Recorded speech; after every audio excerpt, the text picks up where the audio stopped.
Galera, meu nome é Pedro, eu sou do trabalho de TAI do biodigestor e eu vou explicar como é que a gente montou o nosso biodigestor.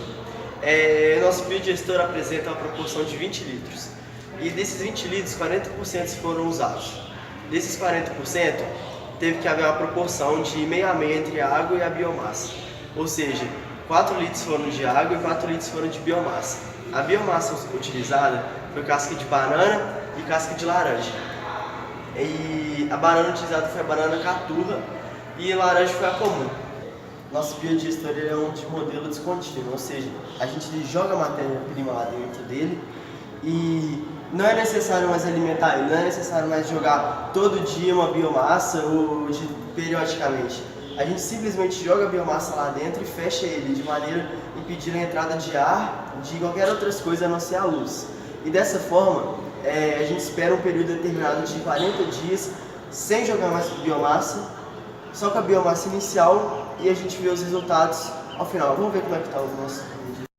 Então, no processo de montagem do nosso biodigestor, a gente utilizou um galão de água, usamos matéria orgânica constituída principalmente de banana e laranja,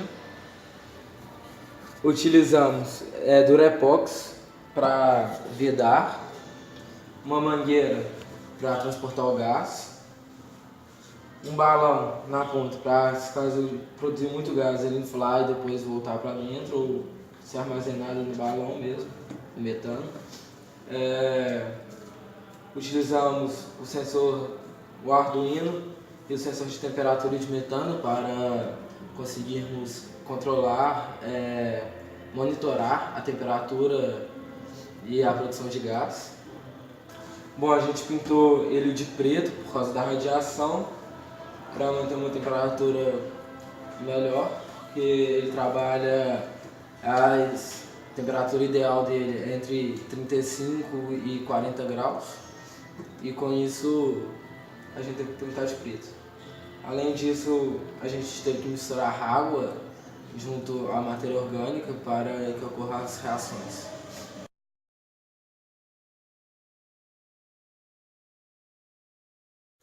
Em questão das reações do nosso biodigestor, em primeiro lugar a gente tem que ter noção que o que faz a reação dentro do biodigestor são os micro-organismos que estão dentro dele, são bactérias e as arqueias. As reações que vão ocorrer são a hidrólise, a fermentação acidogênica e acetogênica e a metanogênese. A hidrólise ela vai servir para transformar os polímeros da biomassa em monômeros, porque as bactérias elas não conseguem dissolver nem transformar polímeros, são substâncias muito grandes e elas precisam que elas estejam quebradas, são os monômeros no caso. E a partir da fase da fermentação acidogênica, as bactérias vão começar a agir sobre esses monômeros e vão formar produtos.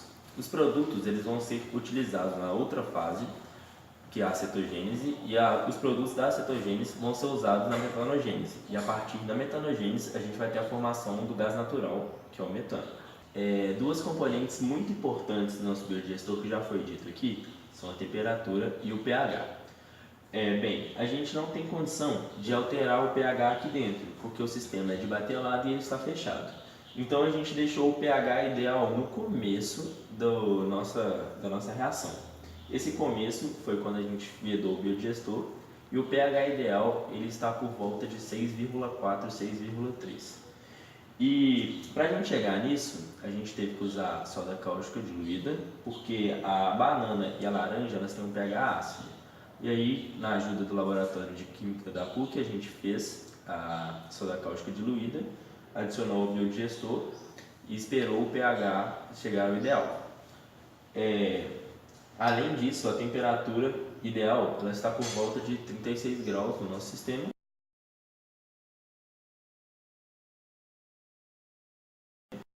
Para o monitoramento do nosso biodigestor, a gente usou um Arduino junto com um sensor de temperatura e um sensor de gás metano. A gente precisou desses sensores porque esse é um sistema fechado e não pode ter o contato com oxigênio, então ele teria que estar lá dentro o tempo inteiro. Nós colocamos aqui LEDs para representar a quantidade se a quantidade de gás chegou ao nível certo, que a gente estava pretendendo. Bom, eu vou falar de maneira simples o modo que foi ligado o Arduino no sistema. O Arduino está ligado nos dois sistemas, dos dois sensores principais, um sensor de temperatura e um sensor de gás. O sensor de gás, ele manda o sinal para a porta analógica A0 do sistema, em forma da porta serial print, e o sensor de temperatura manda o sinal para a porta analógica 2, A2, para fazer monitoramento do sistema. No mais, o sistema aqui ele é constituído pelo Arduino, a protoboard, 2 LEDs, resistores e fios. Além do mais, uma observação importante é falar sobre o sensor de temperatura. O sensor de temperatura ele não é um modelo convencional, o que está mostrado no esquema de ligação do Arduino. Ele é um sensor à prova d'água, tanto que foram incluídas mais 2 bibliotecas no script de programação. Esse sensor de temperatura está conectado diretamente com a massa do biodigestor.